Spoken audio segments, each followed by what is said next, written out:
This is Joy News Prime. This is indeed Joy News Prime, and my name is Israel. Stay tuned as we bring you all the news that's news in Ghana and beyond. Coming up, National Labour Commission goes to court to compel striking judicial service workers to go back to work as industrial action takes a toll on justice delivery across the country. A CDD report on Ghanaian voters says that Ghanaian electorates are more interested in their members of parliament taking care of their personal needs than making effective laws. And in business, government to issue licenses on domestic roaming services as it initiates processes to make the telecom service available to mobile phone users in Ghana. John Amako will be here with the business news in about 30 minutes, but also Ghana Armed Forces hails new UN policy on peacekeeping, it says, could help the country modernize its arsenal. Also in the 2-hour bulletin will be sports, entertainment and Joy News Interactive. The bulletin is available across Europe on London-based ABN television. Stay tuned.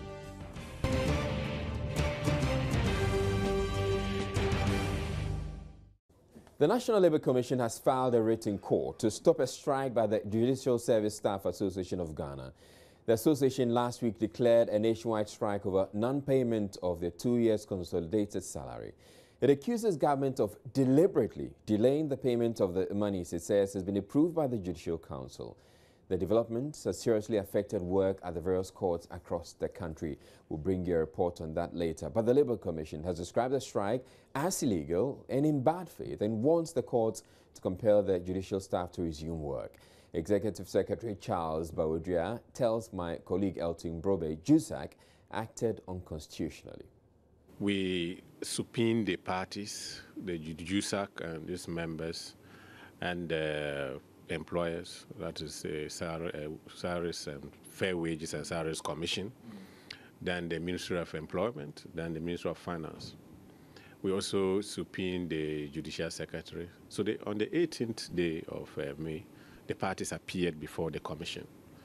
The Commission heard the versions of both sides.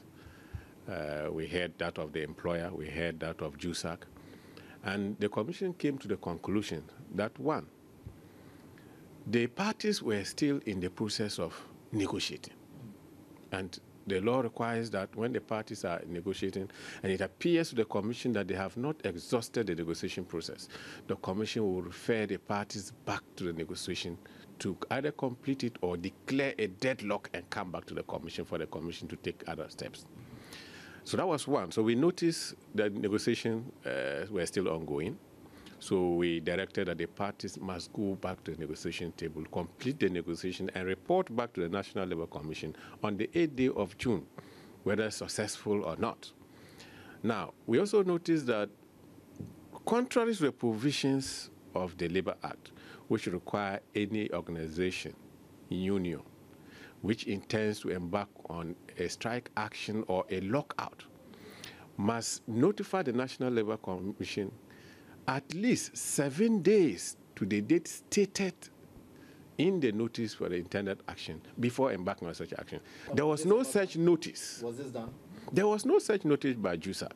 And as a result, the Commission came to the decision that the intended action was illegal and directed the parties not to engage in it and to go back and complete the negotiation process and report back to the Commission. Was this respected by JUSAC? Clearly not. The next day we got information, the media, that JUSAC had in fact embarked on a strike action. And this clearly is in contravention of the directive of the Labour Commission.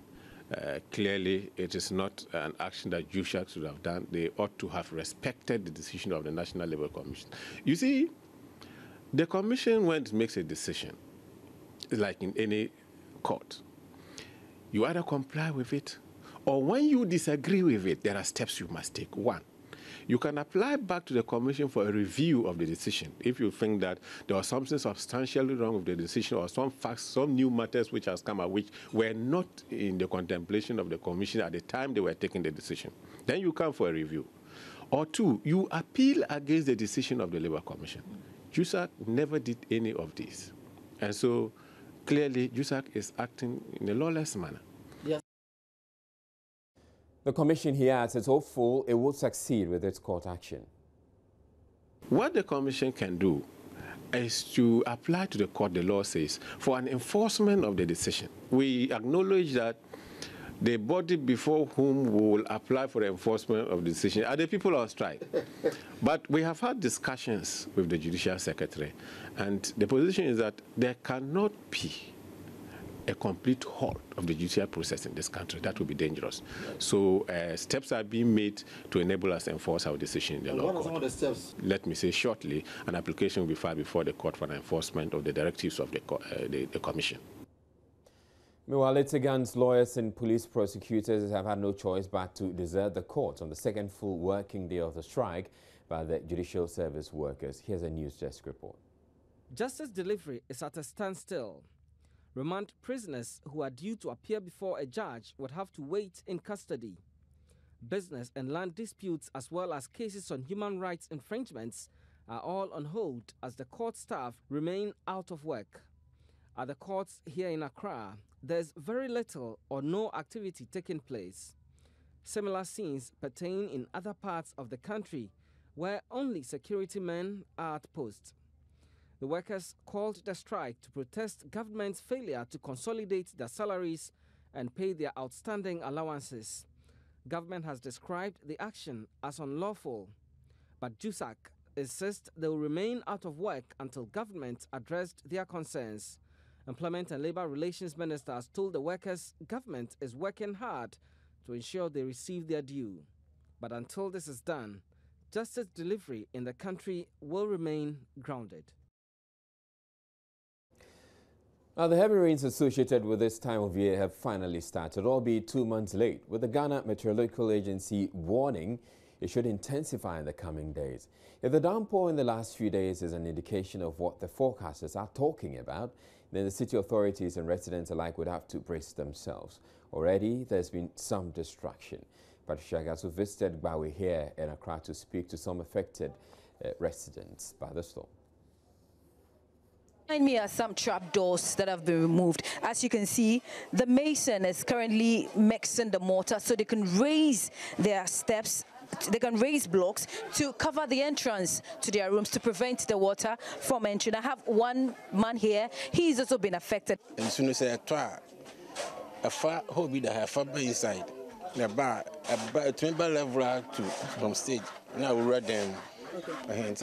I say a BBR, the done we are empty. All the time. See, Obobia by Handra, and what kind of way, but you got animal. I'm a hand. So I expect. Say no, what's me, you, Yamani BPA? A union in APA, so she are done me empty. Say no more than yeah, there must Mupia is in a bow. Yeah, and I had them. Saturday and a general part or I on the under. Yeah, General some addition. Tana Pana year by a samba second one. On a year and Sunday to me Dakar. So Bobby bar and in Breno, no, see a baby got them. Na Sanabaya and Sunita before. What's Nahache? Almost 6 years. And they be the same trend. Anytime rainy season be about. It's then I'm way I found.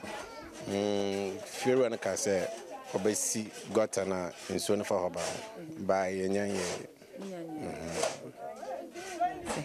So as he said, he says anytime it rains, has been for the past 6 years that he came to live, anytime it rains, his room gets flooded. Yesterday he was able to pick some stuff, but on Saturday they couldn't sleep because the rain, the water kept coming into his room, and he had to keep awake to sweep everything outside. We're moving on to speak with another affected person. Good morning. Good morning. But your family are okay. So you were also affected yesterday? Yes. And so I say, and you mean, and I say, I have 2 blocks or you get a got and a bubasa, and I had in Tesremo, got and a Mombashan ammonia maye, Nabi and your fine wine. Yes, I get Anqualanso, you get Anqualans, and your man in a bessay. Day in day out, and a carpet of it, soon in a gui. As I did be able to and you may with Tesremo, where the Mombay maye. know to me, you Yamanibian. And rather me, Yaman, a pastor, cry, me, she share, baby, I'm a ban bed to me, I done a my dear Kenyan Egu Bassa, because Mrs. Share no about 2 times in a bar, madam.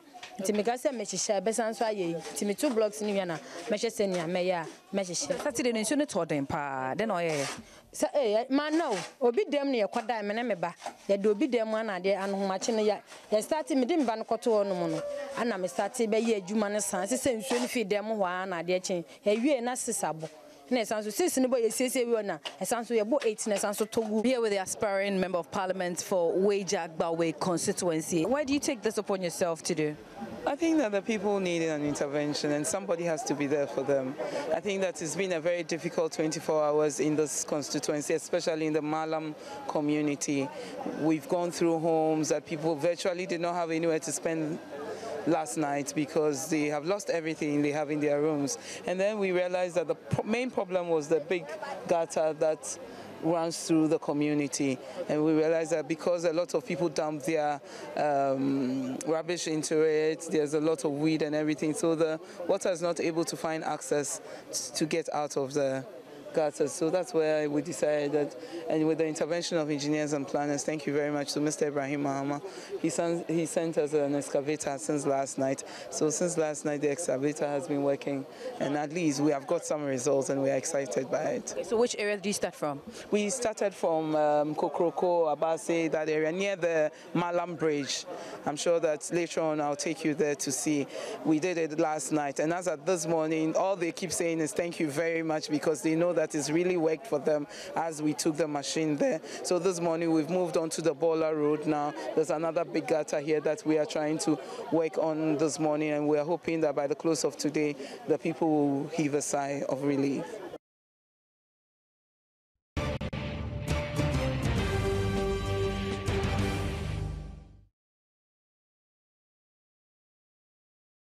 The Accra Region Police Command has warned of a rise in car snatching incidents in the capital. 4 suspects involved in one such incident were paraded by the Regional Command on Monday. 4 suspects were arrested on Monday by the Accra Region Police Command for their involvement in the snatching of a Toyota saloon car with registration number GE 952009 from the driver on May 17. The 4, John Asari, 20, a trader, Frederick Agokochi, 21, a fisherman, Elvis Obri Yeboah, 26, a driver, and Adam Umar Mutala, 34, a student, are currently in police custody. Accra Region Police PRO, ASP Afia Tenge, told journalists the 4 had hired the services of the taxi driver but later turned on him. She cautioned the general public to be more vigilant. Police Command have arrested 4 persons suspected to be car snatchers, namely John Asari alias Shaki. He's 20 years and he's a trader. Frederick Agokote, 21 years and a fisherman. Again is Elvis Obri Yeboah, age 26 and also a driver, and Adam Umar Mutala, age 34, and he says he's a student.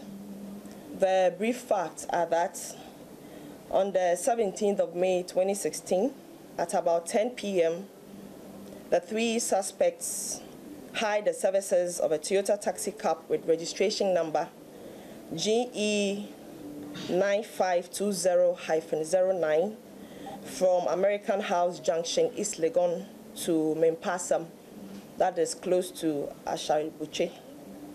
On reaching the section of the road at Mempasam, the 3 asked the driver to stop, which he complied.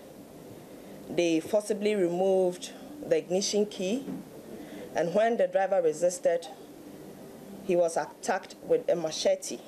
In the process of the attack, he sustained machete wounds on his head and also arms.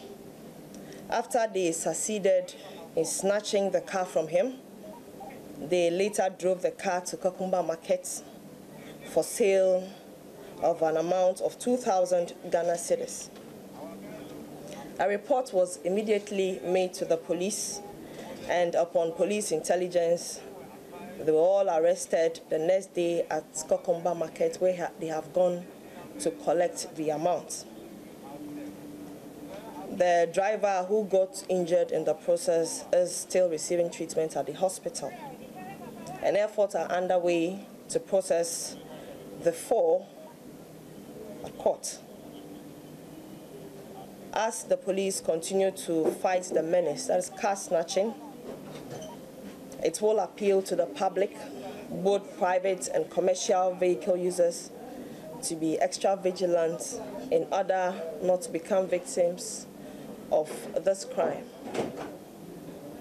Then also the use of car tracking devices. We have said it time without number that we should try and also procure these devices. The victim, Sadem Nossi, spoke to Joy News from his hospital bed. Yeah, I was just on my routine work and then they stopped me. There were 3 guys, one in front and one was back. So we went to a house and then they went to visit a friend of theirs. So one went to their house and just came out that, okay, their friend is not around, so I should transport them back to their house, which is about 100 meters from the previous place. So when we got to their destination, they were like, how much would I take? So I charged them. He was about to take the money out of his pocket and then he took out the ignition key. And the ones behind me started attacking me. That's how it happened. So now we are told you are in the hospital. How are you faring? Yeah, I'm getting quite better now. You're getting quite better. George Olsen, Venus reports for Joy News. Now, what would decide your vote? A new study by the Center for Democratic Development is suggesting more Ghanaians vote based on personal gains rather than issues of national interest. According to the No Poor policy brief produced by CDD in April 2016, 6 out of every 10 Ghanaians would vote for a candidate if he or she could provide their personal needs rather than the constitutional mandate of a member of parliament. Among other things, the report also shows 1 in every 3 Ghanaians thinks the duty of an MP is to provide their personal needs, like paying for their ward's school fees. Even though the issue is one that has largely been known, this new report goes to show how serious it may be, according to Programs Officer at CDD, Regina Oforia Manfutete. The policy brief or the survey has also shown that majority of voters expect their MPs to engage in developmental projects in their constituencies. And that tells you when you are poor, you'll be interested in development. And they also expect that their MPs support them financially, individual benefits. Instead of public good, they are more thinking of their individual good. And for me, it's because of poverty, because if things are okay for me, if I go to hospital and I get my NHIS card working well for me, I don't need to have a hospital bill and go and chase my member of parliament to settle it for me. If I go to school and the education system is working perfectly well, I don't expect my member of parliament to purchase textbooks for me, to pay my kids' school fees, not at all. So this particular survey has revealed to us what voters really expect from their constituents. Recounting how the situation reflects the reality in his own constituency, Majority Chief Whip Muntaka Mubarak, who launched the report at a regional policy dialogue in Accra today, said the situation could worsen the quality of leaders who are elected in the upcoming elections. 80% of the respondents indicated that they are to a large extent influenced by the extent to which a candidate can directly provide personal resources, provision of developmental projects in the constituency, and ability of the candidate to help many people. Even if we give the politician 10 years, because of this push, it is very difficult to try to apply brakes and be able to reason out. Because I remember sometimes when people are talking about politicians, the set of politicians, we come from space and then we just come on earth to govern. I laugh because we are coming from you. We are part of the society. And if the main concern of the society that we are supposed to lead is to provide personal gains to them, just suppose that with the constitutional requirement of me, say, a member of parliament, where my first responsibility is to represent them, my second responsibility to make laws, and the third responsibility to play oversight on the executives. Yet this is the expectation of mine, 84% of them. The launch of the report forms part of a regional policy dialogue on poverty and inequalities currently underway in Accra. It is appropriate that we... Up next after the break, we'll bring you business news with John Amarco. Please stay tuned.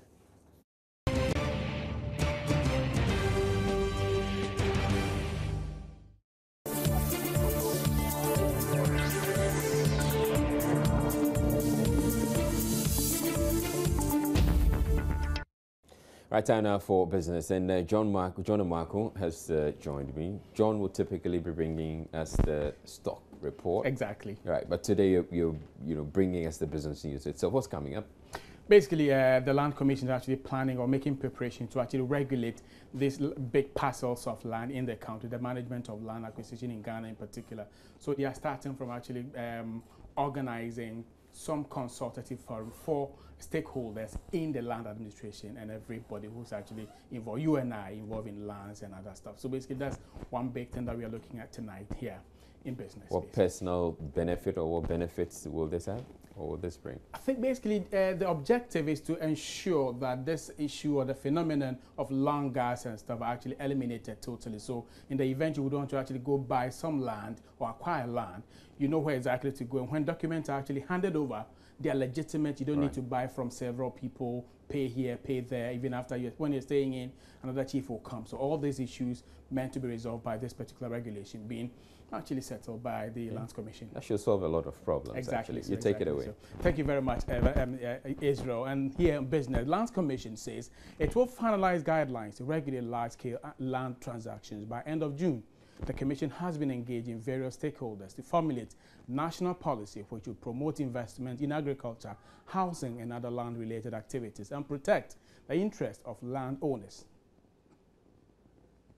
In recent times, Ghana has experienced unprecedented spate of acquisitions of large tracts of lands for various ventures. Most of these acquisitions have been done by private business entities. However, there are currently no regulations to introduce sanity in land acquisition and improve land security in the interests of both private investors and landowners. The Lands Commission has started work on a draft policy which it hopes to finalize soon. The guidelines would regulate large-scale land transactions in the country in conformity with good governance practices. Speaking to Joy Business after a validation workshop in Accra, Executive Secretary of the Lands Commission, Wilfred Enimodame, explained why such a policy has become very important.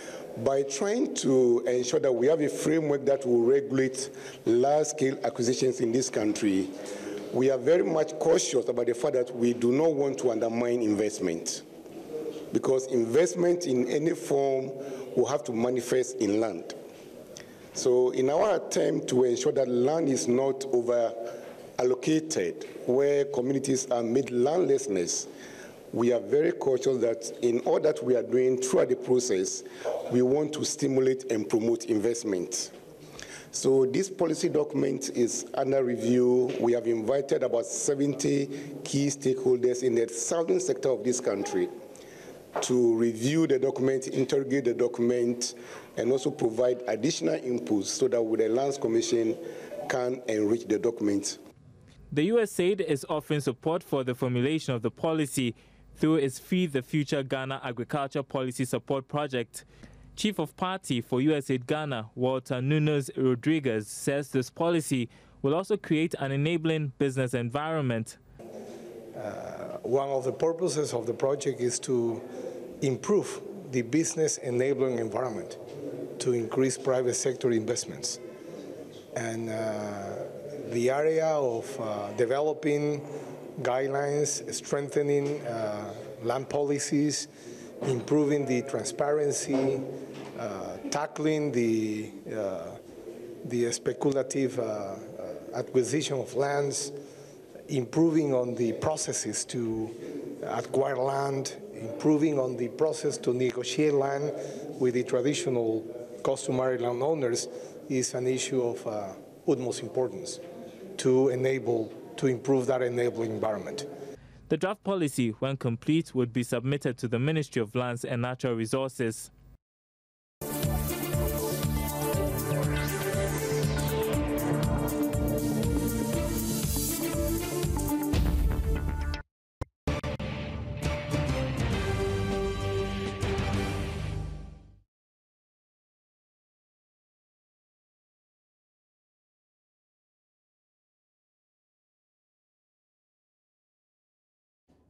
Welcome back to Joy News Prime. Let me say thank you to John Amako and the business team. Now, Parliament's Defence and Interior Committee is starting the process to deliberate on the Postal Packets and Telecommunication Messages Bill.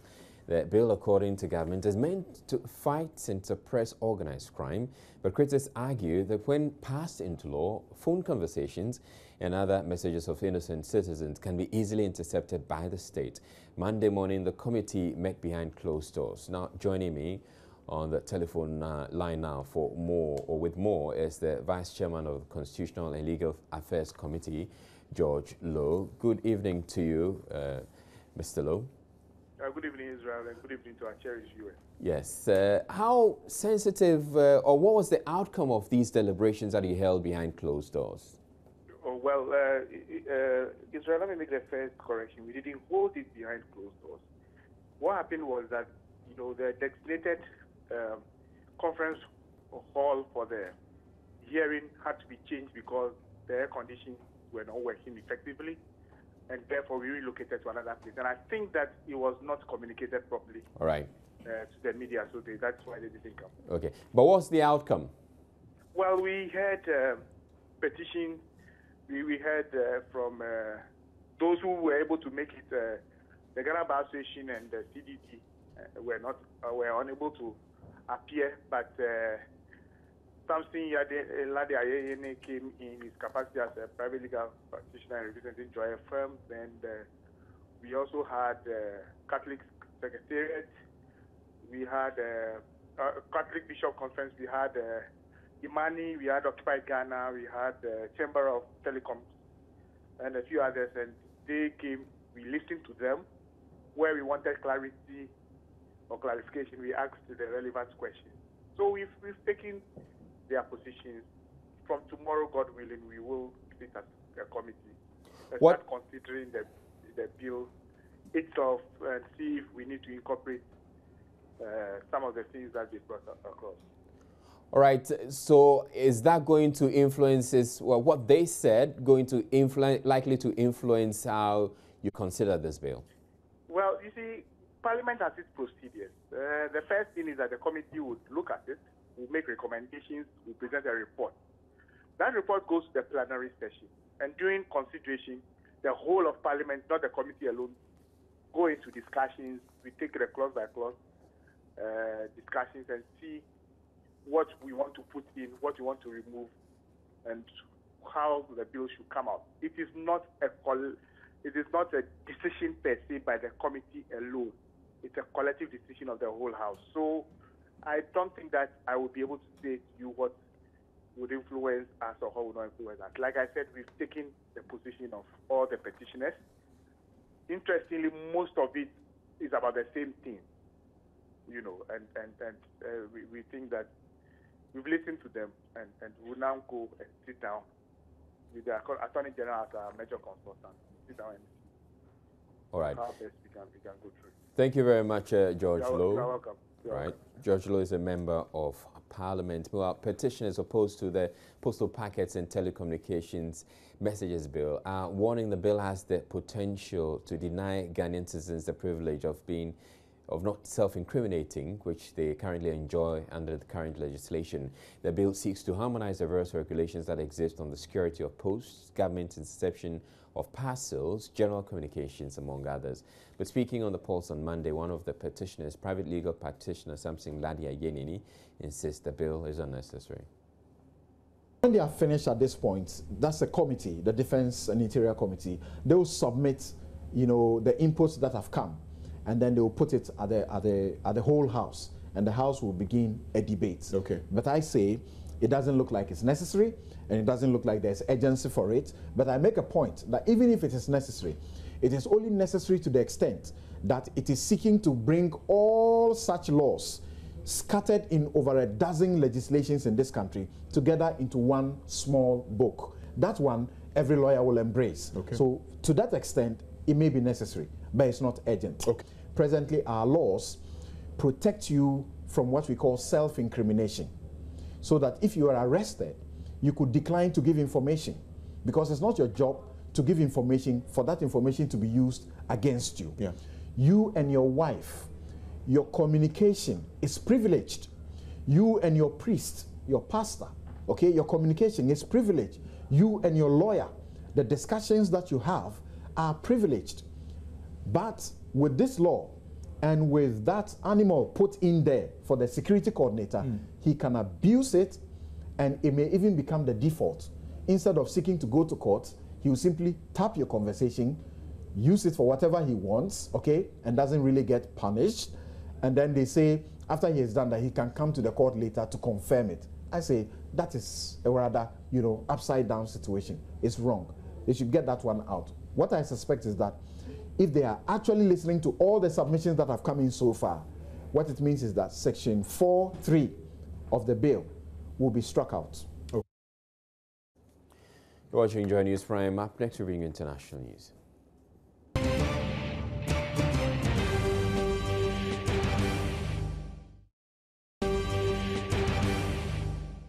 Now, the Ghana Armed Forces has welcomed a new policy introduced by the United Nations on the financing of its peacekeeping operations, requiring countries to pre-finance their participation. Such countries, apart from making the officers available, will also have to provide their own military hardware, including tanks and the transportation of logistics. Addressing journalists at the opening of the 2016 Peace Operations course in Accra, the Director of Studies at the Ghana Armed Forces Staff and Command College, Colonel Irving Ni Ayite, explained Ghana stands to gain immensely from the new policy. Ghana is one of the main contributors of troops to the United Nations peacekeeping operations around the world. The 3-week course is aimed at equipping Army officers who are often in charge of these operations with the needed skills. The Director of Studies at the Ghana Armed Forces Staff and Command College, Colonel Ivini Ayite, gives a breakdown of participants for this year's course. On this course, we have 65 students, internal students or integrated students for this college, coming from 11 African countries, including Ghana. They are on a 1-year course, and as part of the course, they have this model, it's for 3 weeks. We've invited 26 participants from outside, including the press. We have 6 press houses who are students on this course. And then we have 50 students. We run a weekend master's program. 50 of them selected peace operations as an elective. So they've joined the course as well. So you have over 120 students on this course. In the past, the United Nations bought equipment and funded peacekeeping operations. That arrangement has changed. Nations contributing troops to UN peacekeeping are now required to buy their own equipment and pre-finance their operations before the United Nations reimburses them later. Colonel Ayite says the new arrangement gives the Ghana Armed Forces an additional benefit. It's beneficial to us when we've used those equipment and those missions close down. Those equipment revert to us and we use them back at home. So if you look at right now, we are deployed in Mali. We are using our own resources there. Those resources will come back home. So that's the advantage of the wet lease system. The initial financial outlay is difficult, but I think the government understands what benefits comes to us. So we are getting the support that is required. The Ghana Armed Forces Command and Staff College also used the ceremony to show appreciation to CDH Financial Holdings for infrastructural support to the college. Group Chief Executive of CDH Financial Holdings is Kwejo Edu Sarkodie. For any organization that seeks to assist government in its maintenance of peace, this is where to put your money. Because when there is peace, of course, we all know the benefits to all of us. So I would encourage corporate bodies to invest here, because for every CD that you put in, they make use of it as if you gave them 10 times that. All right, Derek Ekosam now joins me live on Skype, and good evening to you, Eko. Anyone monitoring report from Somalia, over the last few years will come to the conclusion that it's a chaotic and very dangerous place with, bullets flying around. How much of that have you seen so far reflects, or how much of what you've seen so far reflects that imagery of the country? Well, Israel, good evening to you. It's 11 p.m. here in Somalia, Mogadishu. That's where I am currently. And just as you said, it's a pretty dangerous place to be in. you can't move at least 10 meters without seeing as many as 20 police and military officers. At any point in time, you are searched. They look out for your passport, they look out for who you are, and guns are very common here. You see people with guns just loitering about just like that. There are child soldiers also around. And I must say that the African Union mission in Somalia, AMISOM, is doing a great job here to help keep the peace. It's a very dangerous place. Buildings are wrecked, homes have been destroyed, families have been separated. And so the reports that we have been hearing from outside that Somalia is a dangerous place to be, it's true, but AMISOM and UNSOM are actually working to correct the anomaly. Now, I've also seen you in one of those combat helmets. Is that something everybody in town, goes about, having on their heads? Well, that's the advice that has been given, especially to those of us who are visiting here for a short period of time. For us, anytime we move out, we wear the helmet. We also wear the bulletproof jacket on our clothes. And so we are usually in Lacoste, like I'm wearing our polo shirts. For the people in town, they are impoverished. They don't have money to buy these protective gears, and so they walk about just like that. But they're also mindful of the fact that they could be attacked at any time. And so even in their movements, they are very careful, and they walk about knowing that they can be attacked, and so they watch their steps and watch people around them, especially for people who are strangers. I've had people come up to me, ask me where I'm coming from and what I'm doing there. That tells you how much, that tells you how afraid they are and what they are doing to keep the peace. All right, now Ghanaian peacekeepers are also noted and often highly commended for the role in peacekeeping duties. Is that the sense you get in Somalia and from what the people you've been speaking with? Well, today we went to Kismayo to inaugurate the new police force that has been put together by the AMSOM and UNSOM. And over there, I met some Ghanaian policemen.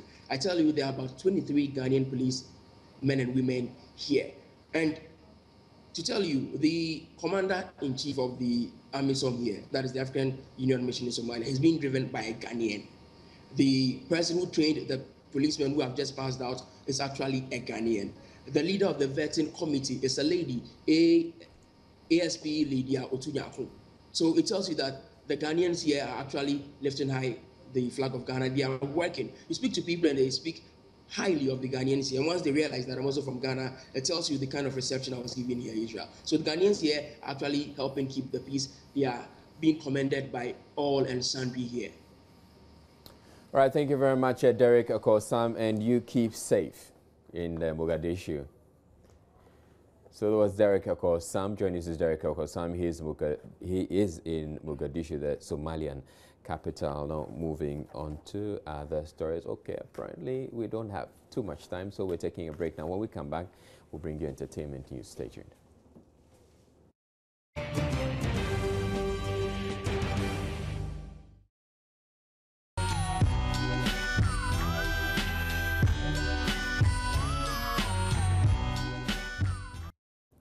All right, so Miss G is here. I'm almost getting confused. Almost calling you Aisha. Oh, yeah, right. Okay, I'm here, and this Okay. time around I'm seated. Okay, Yeah. all right. So what's coming up in entertainment? Okay, so let's start entertainment this way. I'm sure you remember veteran actress Grace Naughty. Yeah. Yes, we used to call her. We used to live in the same neighborhood. Oh, actually. you In did? Osu. Oh, okay. That's great to know. But she's been off and on the screens a while. Now, the Glitz Women Honor of the Year came off over the weekend, and she was honored for her excellence in the arts. Here's a report we put together. Several distinguished women were honored over the weekend at the maiden edition of the Ghana Women of Honor. The Honors Night was part of a 3-day event aimed at appreciating women of excellence, recognizing their commitment and dedication in key sectors of Ghana's social fabric. The event, put together by Glitz Africa, publishers of the Glitz Africa magazine, was a night of glitz, glamour, and style as celebrities and other guests came together to appreciate women for their hard work. Women of the Year is not a popularity and award or a competitive award. We have a board that every year they are selecting women. It could be any industry, and we tell their story to inspire young women. Actress Lydia Fox, Joy FM Super Morning Show host Kojo Yangson, Nanaba Anamwa, Caroline Sampson, Shirley Frimpong Mansu, Stacey Amwati, Chiame Kofi, John Jermaine, Sandra Ankobia, Akuma Mama Zimbi, and Belamundi were few of the celebrities who were present at the event.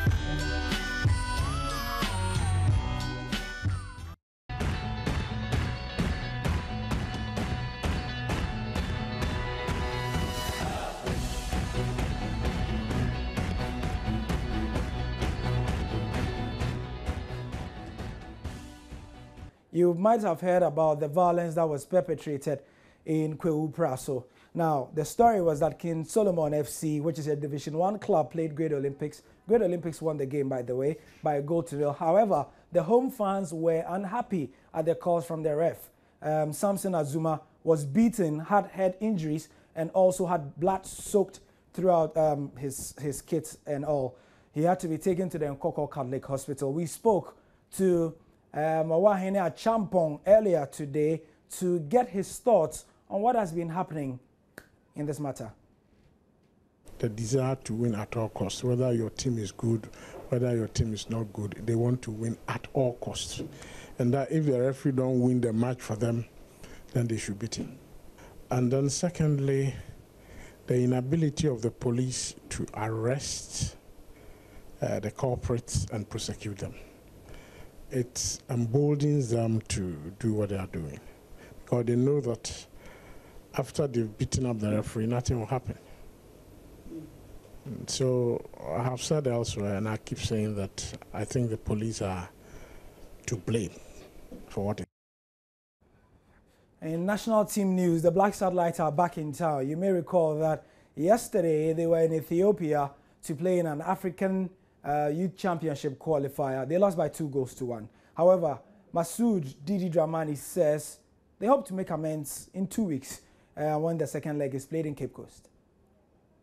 Most of the scoring opportunities. The 2 goals were goals that I think we gifted the opponent because they were all technical errors, which will be corrected during the training sessions. I think that we didn't convert also enough because we created so many scoring opportunities, which would have been able to convert because of the early strike. The boys were too eager, they were too much in a hurry, which we tried to control. We couldn't keep our composure more in the final third. But they are all areas that we can correct, and then in the second leg we are sure that inshallah we'll go through. So what are the plans for the second leg? The plans are that we have to break just now because the boys are, some of them will be playing the league games on Wednesday and on Sunday. The league will end by the weekend, and then we'll have more time with them and then have a more close attention with the boys.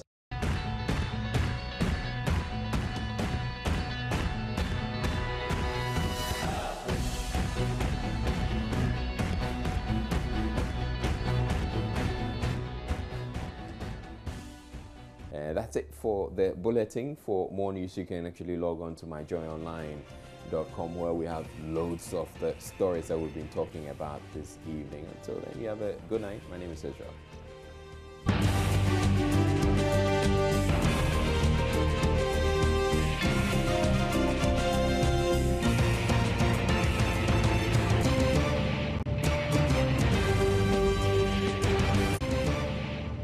Joy News.